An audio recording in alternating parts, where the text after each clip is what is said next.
Hey, what's going on, guys? My name is Curvine. I'm 21 years old from Fayetteville, North Carolina.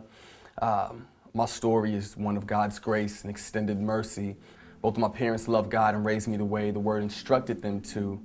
However, you reach an age where you have to decide whether or not you're going to live for God because your parents want you to or because it's something that you desire to do. And I mean, I was involved in everything, in the youth ministry. I was in church every Sunday night, Wednesday night, Friday night, But at the age of 11, I decided that I wanted to do what Curvine wanted to do. So at the age of 11, I smoked marijuana for the first time. That led to alcohol, that led to cigarettes.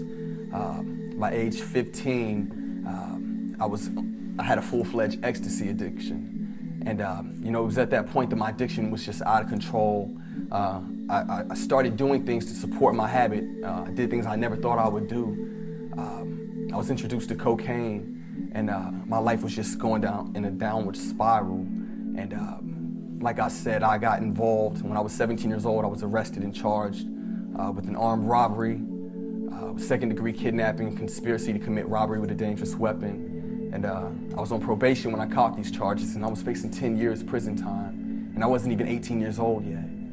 And this whole time, though, I was in church every Sunday, man, just putting up that front, But inside, I was hurting. My spirit was calling out for God. But the only way I knew to satisfy that inward desire was through drugs and alcohol.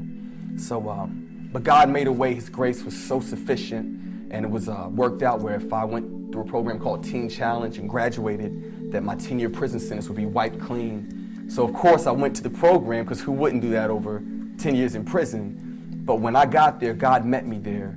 And and the truth that I knew all my life in my head started to make sense here in my heart. And I lasted 2 weeks, and within, like I said, a two-week period, I went to the altar, man, and I was crying and snotting all over the place, man, and God changed me. And I've never been the same since.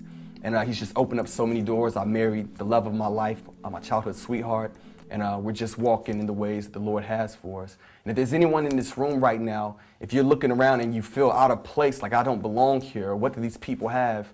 I was that same person. I used to sit in the back of the church and think the same thing. But I want you to know that God has a plan and a purpose for your life to do great things, things that you never thought possible, if you just give Him a chance and call out to Him.